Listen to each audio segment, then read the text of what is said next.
mode.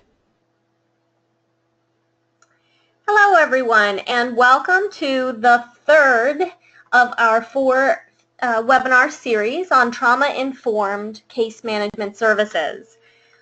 This webinar series is brought to you by members of the Freedom Network USA, courtesy of the wonderful support of the Office for Victims of Crime and OVCTTAC.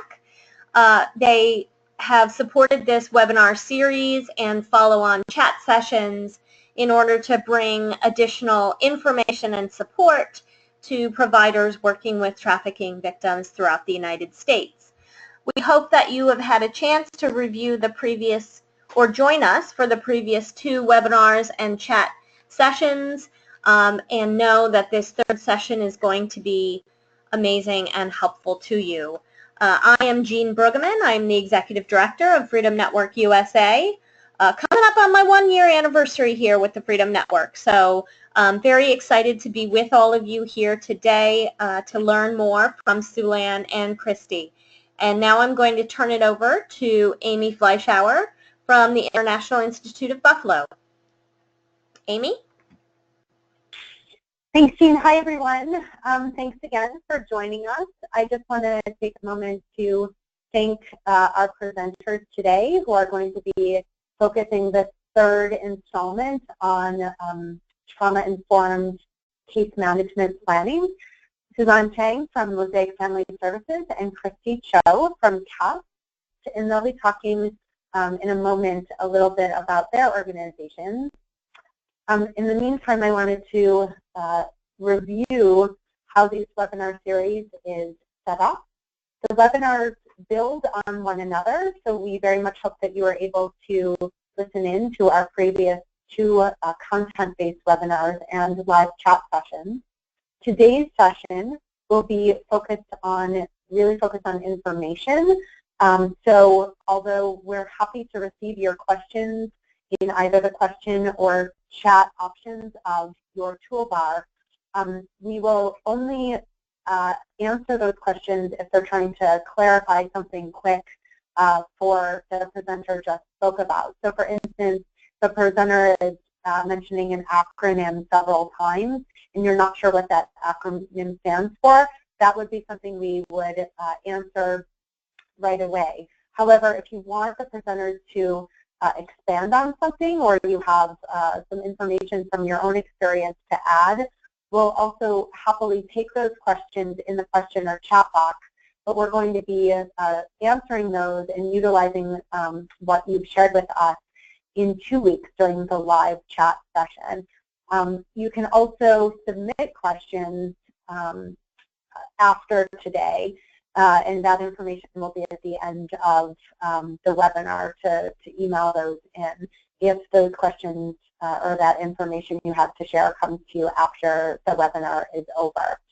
We're also going to ask you to participate in our polls throughout today's session so that the presenters are learning from you what your needs are and what your experiences are so that we can better meet those needs. And then the presenters will also be referencing several handouts as they have in our past webinars so that you have some additional resources.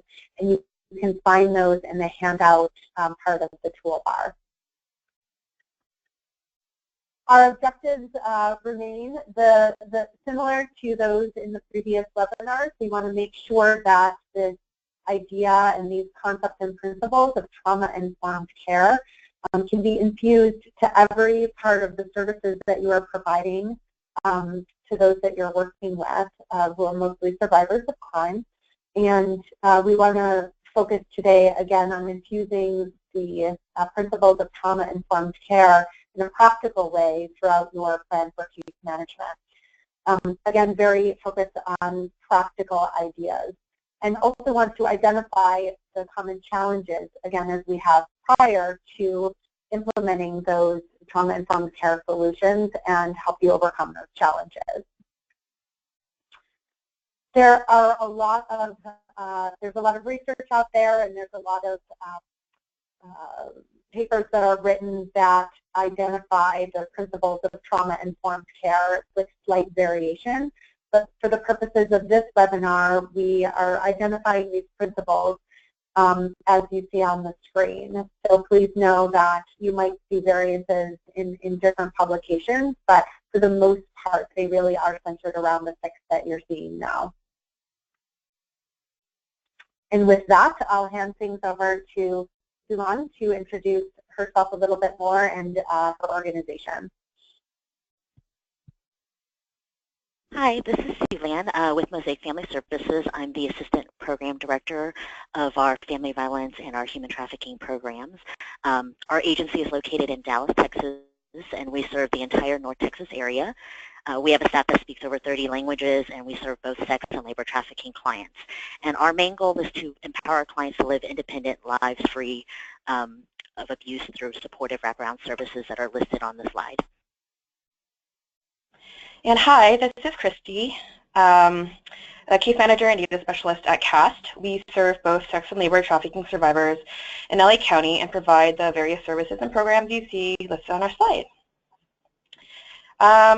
We're moving on to the phases of case management. Okay, so most case management models look really similar to this, and the tools or forms that we use, while they may look different or be called different things, should find common ground in their purpose, which is to support your client through this process. We're going to be talking about 2 key aspects of creating and implementing a trauma-informed case management plan, the strengths and needs assessment, and the individualized plan. These pieces are important areas where you should be incorporating trauma-informed concepts, and we'll go deeper into those models later. Next slide. So understanding your role as a case manager is a key aspect for success of trauma-informed case management. It sets the tone for all interactions and experiences with your client. It is important to recognize, acknowledge the power dynamics and imbalance that already exists because the client feels that they are coming to you for help and you have control over giving them the help or the information that they need. One way to help eliminate this power imbalance is to treat your time working with a client as a partnership and respecting client autonomy, which is laid out here in the slide. It includes respecting and supporting the client's right and ability to make their own choices. It also includes acknowledging that the client is the expert of their own experience. And it also allows for space for the client to change their mind without any negative consequences by you or the agency.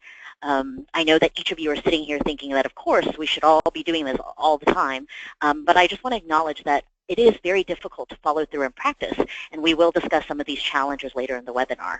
And the last thing I wanted to mention is don't forget to make sure to inform the client about your role and the partnership that you both are creating. This way of working together with a client may be new to the client, and it asks for more from the client than they usually expect, maybe with working with other social service providers. For example, based on their previous experiences, clients may view you as an authority figure and expect you or want you to tell them what to do or make decisions for them, and they can become frustrated and feel that you're being unhelpful when you don't. Most social service provider relationships usually end up being the case manager is the driver, so the important thing to emphasize and to make clear to the client is that the client should be the driver and you are just the passenger. Next slide. Within your role as a case manager, you will often have to wear many different hats when working with your client. One of the hardest questions for me to answer about my job is, what do you do? Because oftentimes the best answer I can give is, what don't I do? Obviously, every program is different with different missions and different funding limitations, so we didn't intend this everything listed on the slide to be a list of everything that every caseworker is expected to do. But we really want to emphasize that oftentimes case management is about being flexible and understanding that the client will have many different needs, whether that means one day you're transporting a client or being a shoulder to cry on, or even being the person that the client blames when things goes wrong. And the reason why we have the little asterisk by the interpreter-translator hat is we just wanted to emphasize that providing in-language services is not the same as wearing the interpreter-translator hat. Unfortunately, a lot of times the case managers are forced to take on the role of being the interpreter and the translator, but the best practice really should be to hire or arrange for a separate certified interpreter to provide interpretation for the client, or advocate for the client's right to get an interpreter provided by outside or third parties. All federally funded programs are required to provide meaningful access to information, which includes interpretation for those who have limited English proficiency. So if your agency does choose to have the bilingual staff, then they should have language skills. Their language skills should be tested and receive interpreter training. And if you find yourself in the position of having to wear the interpreter translator hat, be very transparent to both the client and the third parties about which role you're taking on in the moment and how they might be different. Next slide. So this actually takes us to our first polling question. We have designed a lot of our poll questions to help inform what we should address during the live discussion. So we would just like to know, out of the hats that we previously mentioned that case managers often wear, which do you guys find to be the most difficult to take on? And you can select up to 2. Oh, no, sorry, you select 1. And we'll give you a little time for that.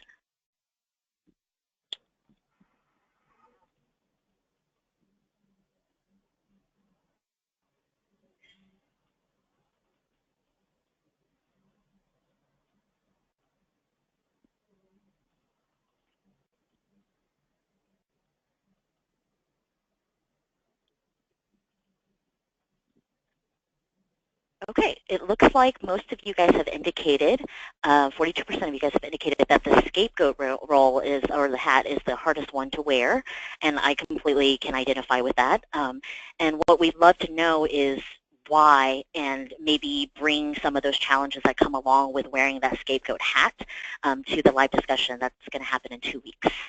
Okay, all right, next slide. Okay, so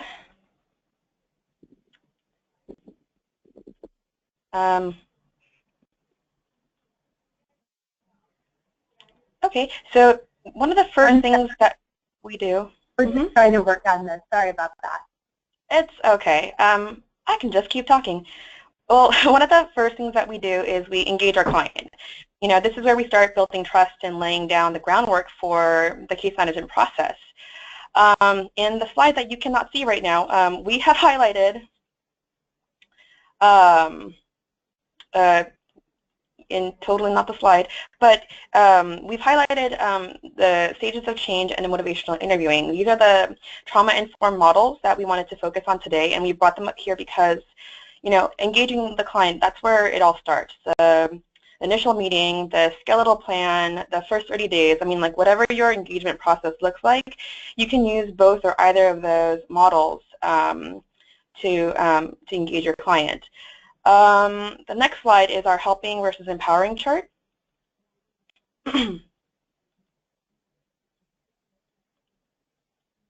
We're just having some technical difficulties. 1 second, okay? Sure, no problem.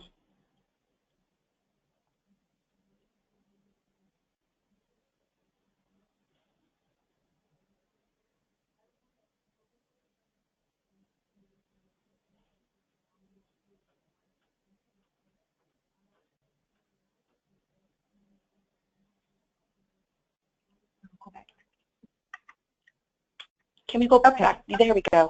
Yay. Okay. Sorry about that. That's okay. Thank you for being so quick at the fixing. Yay. Okay. So I like using this chart because it reminds me that sometimes being trauma-informed is simply a matter of perspective. For example, you can plan for a client versus plan with a client. At the end, you still get a plan, but in the first one, you're focused on the plan, and in the other, you're focused on the client. You're investing in the client rather than just working the program, and I really like that reminder. Next slide. Great. So one of the tools we use is the strengths and needs assessment. This is where you figure out what's working, what's not. You identify what kind of support systems the client has right now, and you figure out what to prioritize now versus what can be placed on the back burner. We also want to look for functional strengths over descriptive strengths. Examples of descriptive strengths is, you know, Sarah is kind, she's careful, she's thoughtful, she's motivated. Functional strengths are a little different. They are strengths and competencies that are transferable to different settings. So Sarah is friendly turns into Sarah is able to reach out to friends and look for job opportunities that they may know of. And so I want to see if you guys can, it's a little bit of a difference. One just describes a person, and another is what you can use to kind of build on top of what the client already has. Next slide.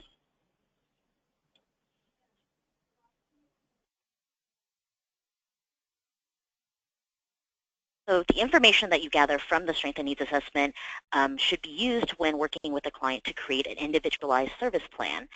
This individualized plan will serve basically as a roadmap to helping the client reach where they would like to go, and it should include goals, basic action items or steps, and a time frame.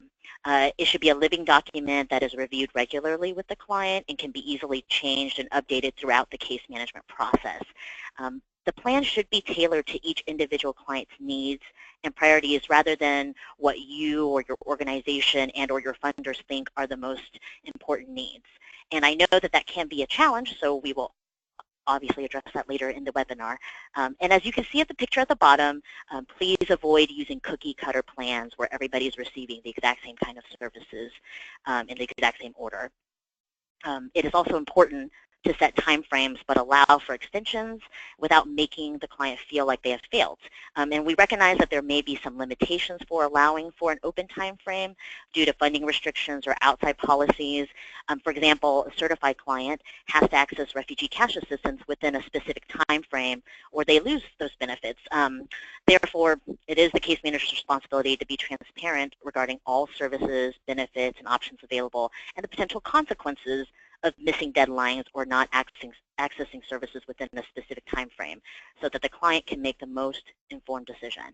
And I know we've already moved on to the next slide, but I just wanted to say one last thing about just remembering that the individualized service plan, it's only a guide. The client may change their minds in which direction they would like to go at any time.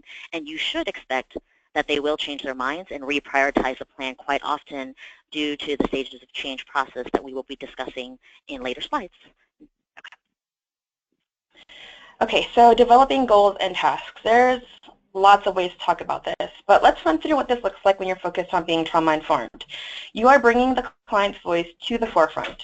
I mean, sure, you're guiding the conversation, like, what does your perfect world look like, or what would make you happy? If you could wave a magic wand and fast forward a year, tell me what you see. But then you're also building from their answers, and it's important to understand that options and goals could look like harm reduction. That could be the picture of success, not necessarily like abstinence from a specific, harmful or high-risk behavior. Or it's allowing for the fact that it's not going to always be an all or nothing situation, and knowing that the client has the freedom to reject an option that you provide. Then when you're looking at ways to achieve these goals, building on the client's strengths and looking for collaboration from within community resources or from natural or informal support systems are going to be really important. We're going to move on to the next poll. So two of the tools and concepts that are most important for engaging the client throughout the case manager process, whether you're doing the strength and needs assessments or individualized plan or developing goals, are the stages of change model and the motivational interviewing models. They often go hand in hand, and before we actually dive into these concepts, we wanted to know how many of you are already actually familiar or know about the stages of change and motivational interviewing models.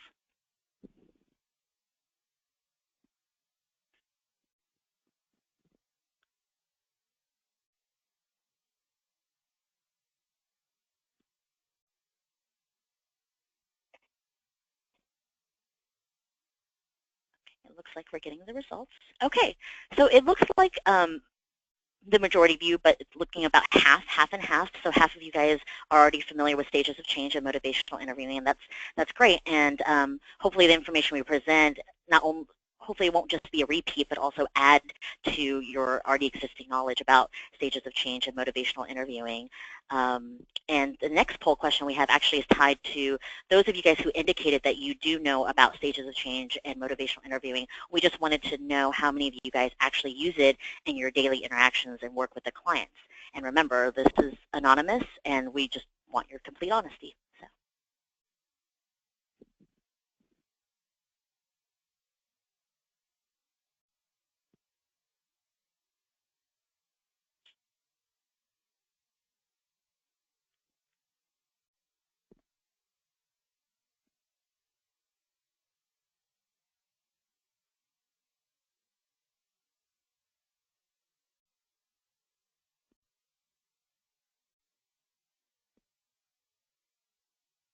Okay. It looks like that 30% of you guys said that sometimes you use stages of change or motivational interviewing, which is again great. And hopefully, again, we'll go through both of these concepts, and by the end of it, hopefully you'll be able to take away something that you could use in your daily practice in working with clients. All right, next slide.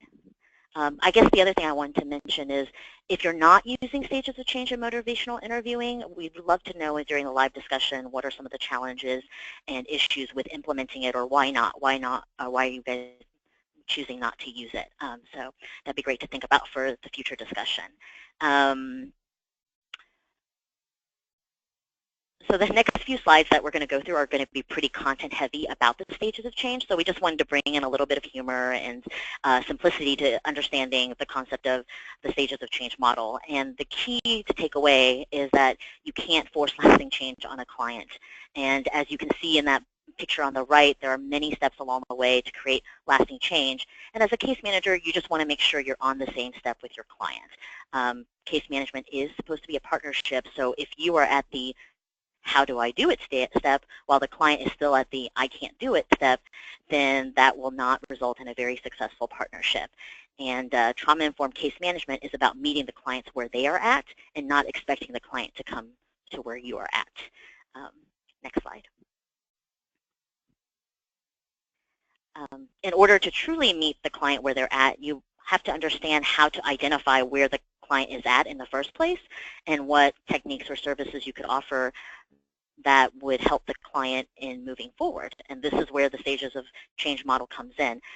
This model is also known as the trans-theoretical model, and it was originally created by James Prochaska to help with quitting smoking. However, it has been adapted many, many times for all types of addictions and behavioral changes. And the diagram that you actually see on this slide is taken from the National Human Trafficking National Human Trafficking Hotline Resource Center, and they actually have a really great webinar about adapting the stages of change for human trafficking survivors. And the information I'm going to share with you today on the next few slides are going to be adapted from that webinar as well as from the stages of change models that have often been used for domestic violence interventions. And as you can see through this diagram, the majority of the stages of the model is cyclical rather than a linear process, meaning that clients, they will move through most of these stages in any order and repeat certain stages multiple times before stability can be established. Next slide. I will be going through each of the stages with you and highlighting what the client may be like and what you as a provider can do. But don't worry about writing all this information down because we are actually providing the whole chart available as a handout for download with the webinar. And so we're going to start with the pre-contemplation stage. So this is the stage of denial where the client is not ready and does not even think that there is a problem. Often with trafficking clients, they believe this is the stage where they might believe they are a willing participant or they are at fault. You may often see a client at this stage when there has been a law enforcement raid, or maybe they're accessing your agency for other services not at all related to the trafficking.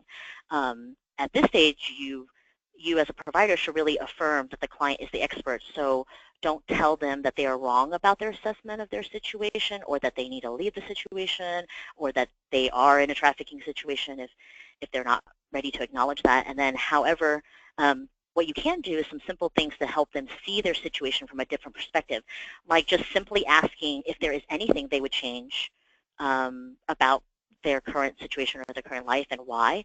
And you can also just give them some resources and just letting them know that help is available for whatever their needs may be at this time or in the future.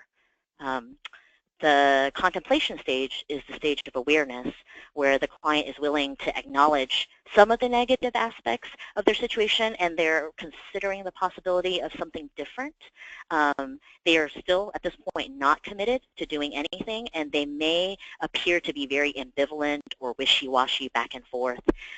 During this stage, you can help the client by validating their awareness and then also validating their ability and their strengths that they have to be able to do something different. You can also help the client identify potential options and support systems, including your agency, to help with some of the potential challenges that might come from trying to do something different.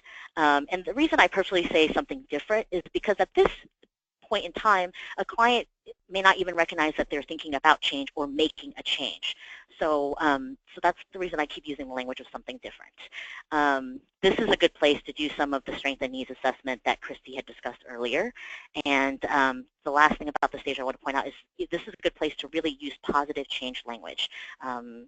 Don't be a naysayer, be a yaysayer. So, the next slide. Okay, so the preparation stage is the decision-making and getting ready stage. At this point, the client is fully exploring and weighing all options. And the most important thing to point out is at this point, they are determining their own criteria for what change looks like and what change means to them. This is where you can offer options and work on creating a plan with the client that. And the recommendation for when you're creating a plan at this point is maybe focusing on more short-term goals rather than long-term goals. This plan may also involve other parties, such as law enforcement, so prepare the client on what to expect and everyone's role. You should also validate the client's fears and their doubts, and be honest and transparent about the potential negative consequences of leaving. And there will be negative consequences. As much as we like to think of the client being able to gain freedom or being in a better place, they will be losing the comfortability and the stability of their current situation, even if that is a negative situation. And then we have the action stage, which is where the client implements the plan that they have created. And the client may face instability and difficulty during this stage, and they will probably experience many different kinds of emotions, both positive and negative. And you as a provider should be prepared that your client will probably experience much more negative emotions than positive ones. And because while we may look at being out of the trafficking situation as a positive thing, the client may not feel the same way and may have doubts as they're going through this action stage. And therefore, it is really important to validate the client's feelings and help focus on their strengths and progress that they've made so far, and maybe emphasizing the long-term benefits. One of the best analogies I've ever heard about doing case management is the time that they're going to work with you, especially during this action stage. It's like crossing a bridge to get to the other side, and the bridge is going to be shaky and it's going to be rough, and they're going to be unsure and want to turn back around 100 times. But the idea is, ideally, hopefully, on the other side, it will be a better situation. So that's the next slide.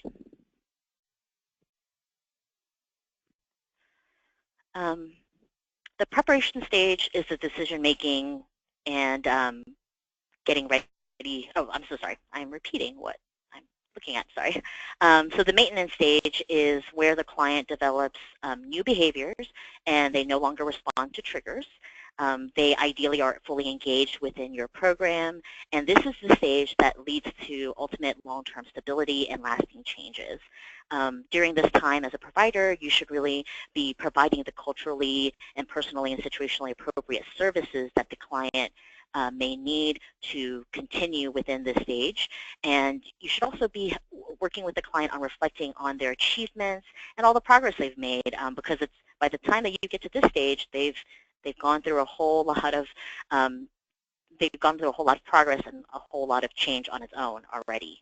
And you should also be preparing the client for setting them up for long-term services or follow-up for after the client graduates from your program. And the last thing we want to touch on with the stages of change is that is about relapse. Relapse is technically not a stage. It's just what happens when a client returns to any of the other stages, with the exception of the pre-contemplation stage, or they go back to the trafficking situation. This can, sorry, I should have said that they find themselves back in the trafficking situation. This can happen, the relapse can happen during any stage, and I just want to emphasize that it is a natural part of the process for clients to relapse.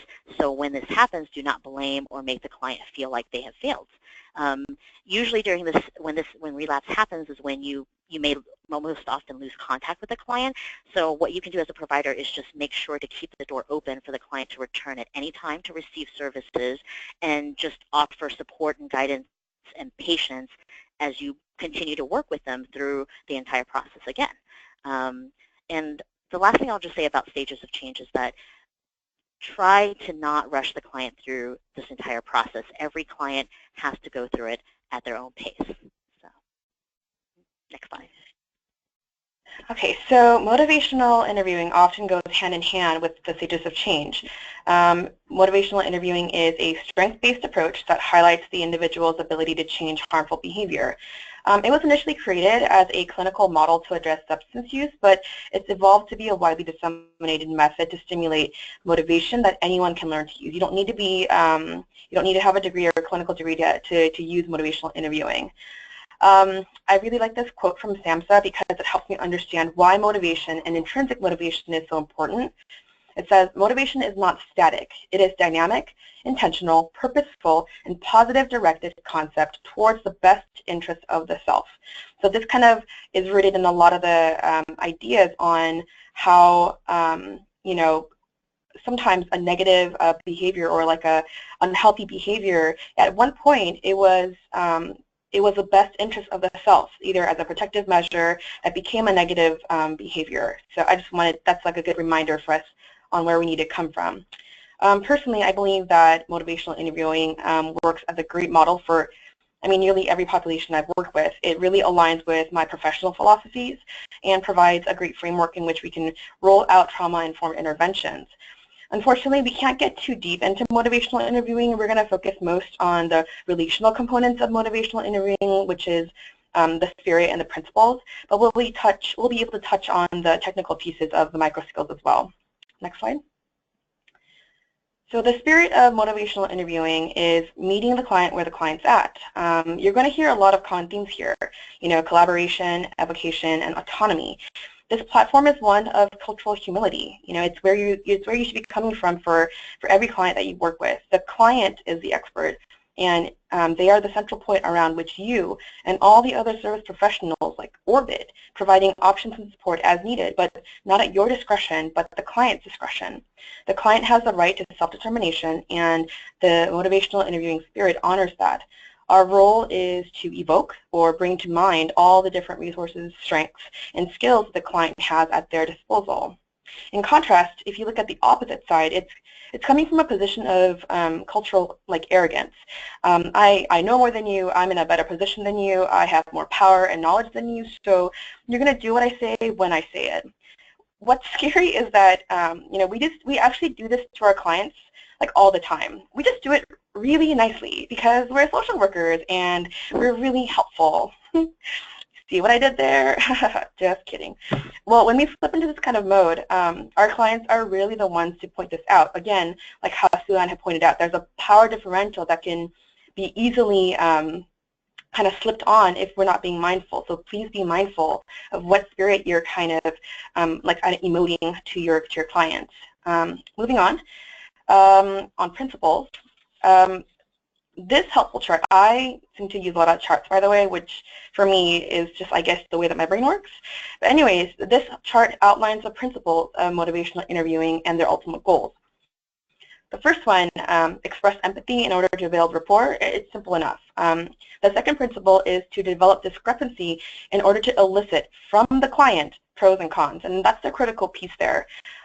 You point out discrepancies and let the client come to their own conclusion about them and work out which direction they're going to go. You're going to roll with resistance, which is you're going to roll with resistance and respect the choices that the client is making, and you support and encourage self-efficacy. Next slide. So we're back at this diagram, and the rest of this points to using micro skills like open-ended questions to hone in on bringing out and strengthening the client's own motivations to change. These micro skills are used to empathically respond to the client's ambivalence, which is what the resistance is referring to. So, you know, to respond empathically to the client's ambivalence to change, and it's back to the stages of change, you know, like, do I have a problem? I don't think I have a problem. I might have a problem. I don't know. And that's the ambivalence that is the resistance to change. These micro skills are not some next level technique. It's, you know, just using empathy to talk to the client about hard topics like, hey, can you help me understand how you feel when you take that first drink? Yeah, well, it sounds like drinking makes you feel really great. It makes sense that you don't want to stop. What are some other things that make you feel awesome? Or are there ever times when drinking makes you feel bad? And so these aren't, magical questions or anything like that. They're just simply questions that you use when you're coming from like a, help me understand you. I know nothing about you or where you're coming from or any of your desires or motivations or your needs. Help me understand. Let's open up dialogue. And so I hope this gives you a good snapshot of motivational interviewing. I don't believe we have any handouts, but there's a lot of great material and trainings out there that you can access, so I'm actually not too worried about that.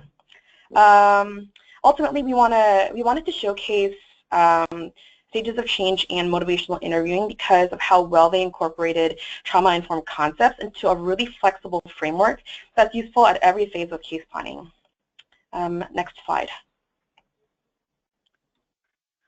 So something that can also affect the way that you conduct case management, or the way you provide case management, is if a client is experiencing concurring issues. And unfortunately, the reality is that I'm sure that most of you guys can agree that most of our clients are often experiencing multiple issues at the same time, whether these issues stem as a direct result of the trafficking situation or independent of the trafficking situation altogether.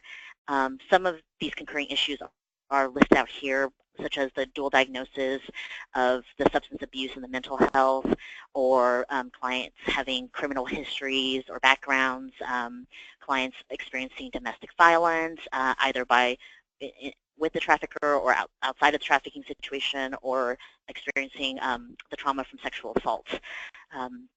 And the thing about these concurring issues is that because these issues exist, addressing the trafficking situation or the trauma from the trafficking may not be the priority, and it may actually be secondary to addressing all the other issues that might exist. And the key here is that it is okay to acknowledge that your program may not be the best fit to address these concurring issues, which is why it's important for you and your agency to establish partnerships with other community programs that are much better equipped to address a lot of these concurring issues. For example, at Mosaic, we are not equipped to really handle substance abuse. So we have partnered with other community agencies where if a client is interested in addressing this need, they can go receive services from them and at the same time receive services from us, or they could choose to go receive services to handle the substance abuse issue and then come to us after. And when you do find yourself in the position of co-case managing a client with another organization, just remember that it should be an open and collaborative process. It's important to make sure that you're checking your own ego and not get territorial, and the best practice would be to develop formal MOUs, or at the minimum have a basic procedure or understanding for referrals, and that all organizations are on the same page about how to provide trauma-informed care and the confidentiality. Next slide. So since the concurring issues could really just be an entire webinar or training on its own, and we don't obviously have time to delve into the details of it, what we'd be interested in knowing is just which of these concurring issues that you're seeing do you come across the most when you're working with your trafficking victims and survivors? And ideally, hopefully, that will allow us to address some of those in the live webinar discussion.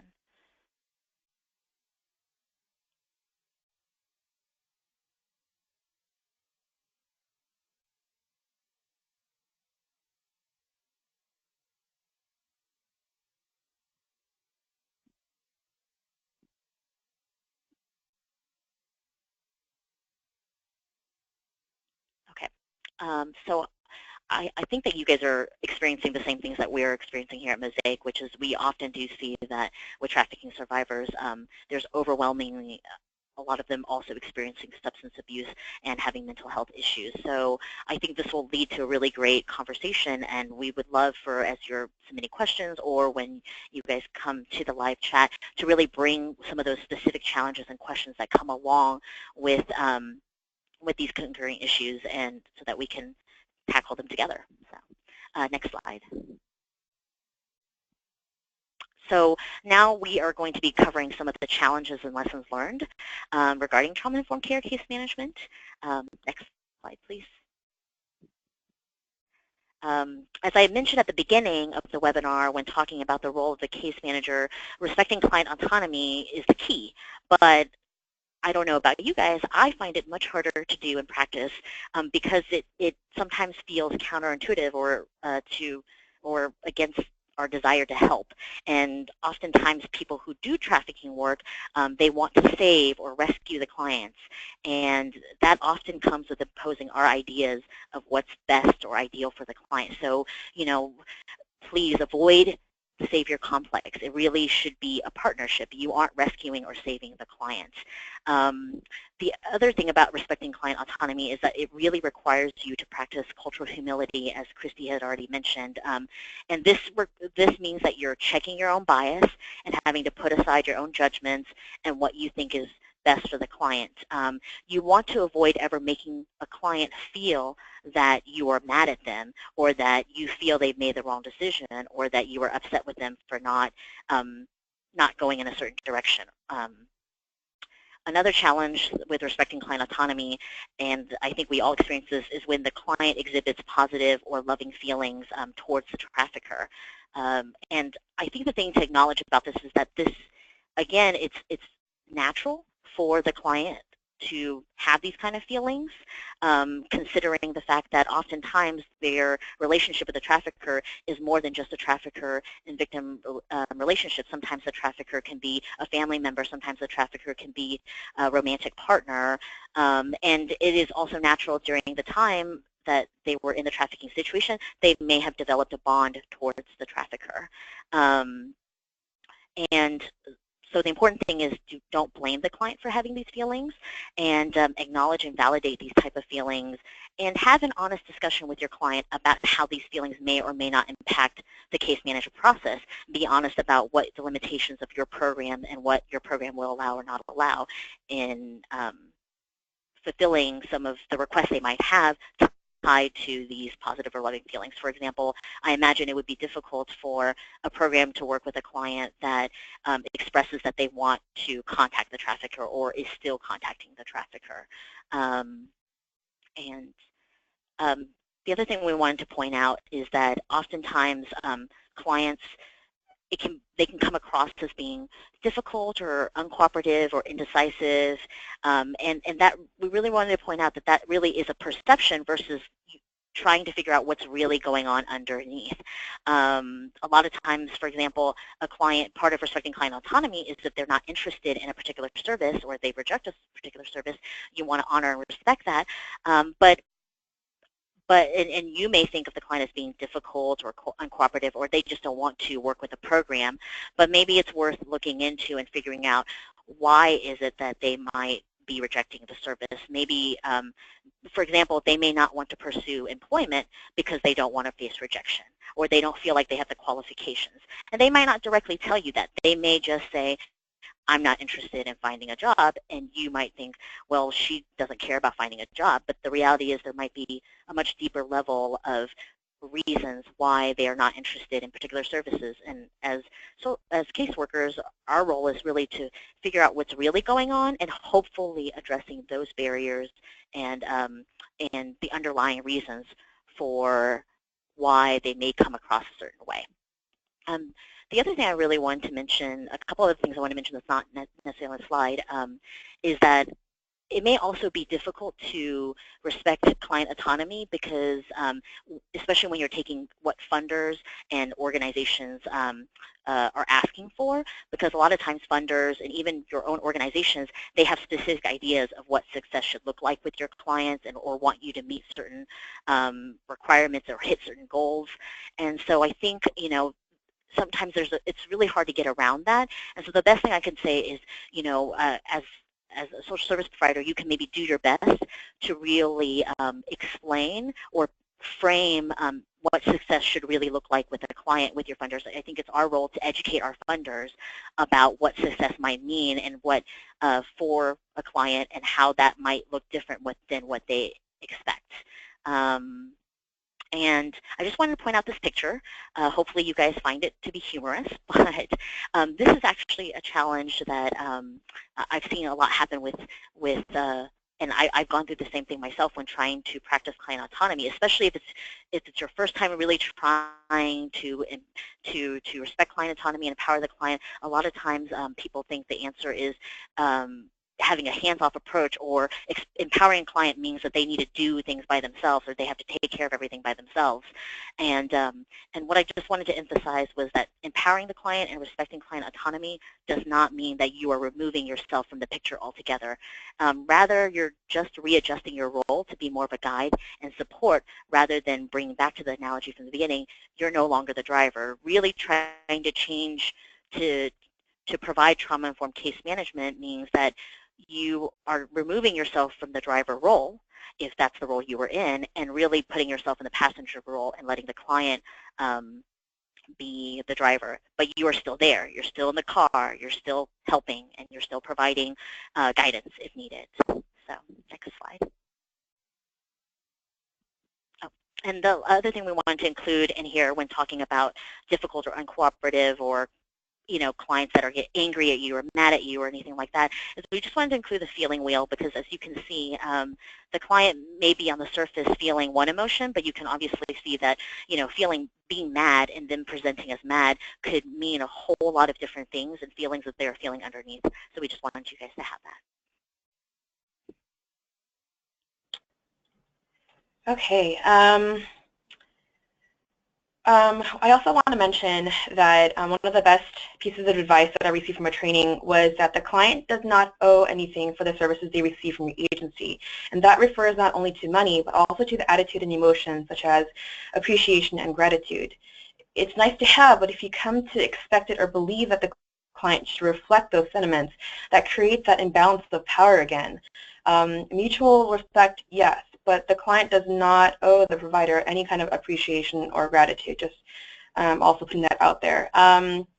Additional challenges and lessons learned. I think the first bullet point, program accessibility, this is a big one. I know that personally at CAST, we've done our fair share of adjusting and readjusting how rigid or how flexible we are when it comes to how we serve our clients.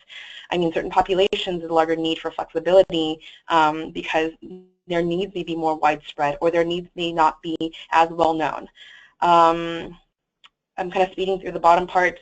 The limited funding, capacity, and resources, as well as practicing and encouraging self-care. It's a little cut off on my view, but they pretty much go hand in hand. I feel that limited funding can lead to maxed out capacities and overstretched staff and resources that lead to burnout and unaddressed vicarious or secondary trauma.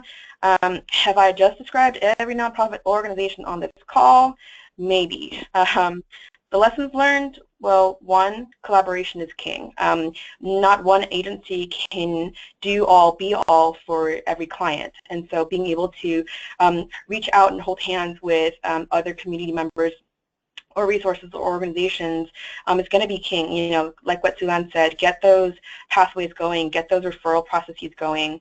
And the second point that I wanted to make was that when you go on vacation, be on vacation. One of the best trainings I went to was on dealing with burnout, vicarious, and secondary trauma. And the trainer said something that really blew my mind. She said, there's no evidence that self-care, or what we generally consider self-care, actually reduces vicarious or secondary trauma.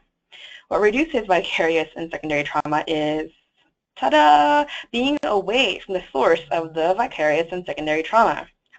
So when you're taking a much-needed rest from work, when you're out with family or friends, leave work at home. That includes, not checking those emails, not responding to those calls, unless that's part of your call, that's part of your role, and that's different. Then you arrange what vacation looks like to, with your organization.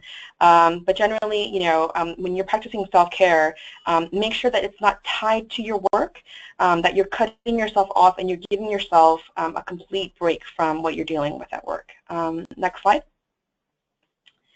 So common pitfalls, this is just an extension of some of the lessons learned. And we really want to emphasize victim blaming as a common pitfall. We all know how to do this. We all know how not to do this. We all have learned how it's important to not do this.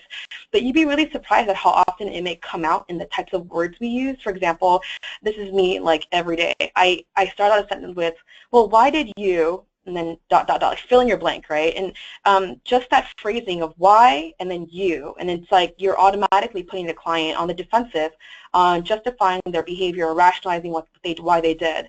A better way to kind of use certain words would be like, help me understand, X, Y, Z, and just, substituting those 3 words for those other 3 words, it really does change the dynamic of like, explain to me your process of judgment versus, hey, let's have a discussion on what just happened. And I also want to make sure that we are also aware of how victim blaming could also come up in the way that we use our body, or how, what kind of emotions are going through our faces. So the affect and body language, being mindful of that. The defensiveness. We all make mistakes and errors in judgment, and nothing screams untrustworthy like someone who gets defensive and doesn't own up to the mistake that they just got caught doing. Not only is transparency in error a great way to model personal responsibility, it's also a part of being trauma-informed. The next slide is going to be our last poll question. We wanted to get a better understanding of which client-partner dynamics were the most difficult to troubleshoot. Certain dynamics like working with law enforcement agencies and outside attorneys are often, what's the word, delicate, and it's tricky to figure out how to work together when you have diverging or even, alas, conflicting agendas. And so if you could take a moment to pick which one is the most difficult to troubleshoot. And we can definitely discuss that at the live chat. Christy, this is Amy. Can you just clarify what TAW refers to, or excuse me, TAY refers to in the first option? Of course, sorry. The first option is minors versus transitional age youth, which are typically or generally considered folks that are between the ages of 18 and 24, 25. And then adults are folks that are 25 and over. Thanks. Mm-hmm.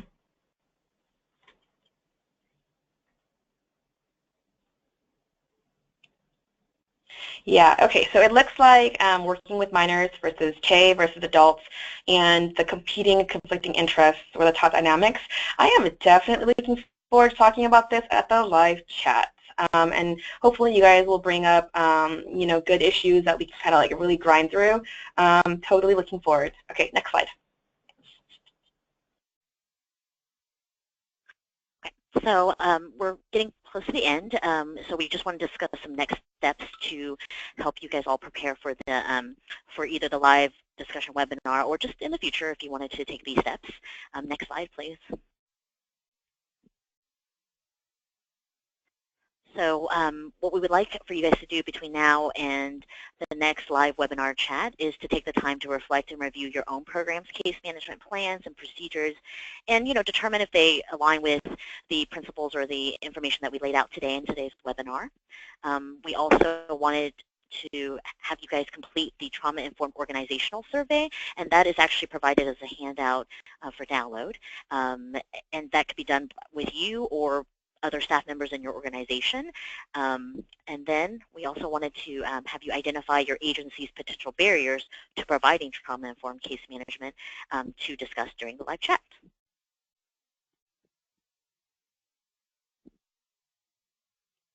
This is Amy. Thanks, everyone. I wanted to encourage you now, if you have any questions that came up, you can actually type them right now into the question or chat boxes so that we can answer them during that live chat. Suman and Christy did a great job overall, and also did, I think, a great job of getting some feedback from today's participants regarding some of the questions that they can answer more fully during that live chat. Please be reminded that those downloads are accessible under the part of your toolbar that has the handouts. And we've also provided on the screen the email address that you can send other questions that come up over the next 2 weeks. That live chat session will happen September 27th at the same time, and we will look forward to speaking with you then. Please be reminded that there will be a link to an evaluation that will come out soon. We really do value your feedback. So again, thanks Christy and Sulan, and we'll talk to everyone in 2 weeks. Great. Thanks so much, guys. Thank you. Bye. Bye.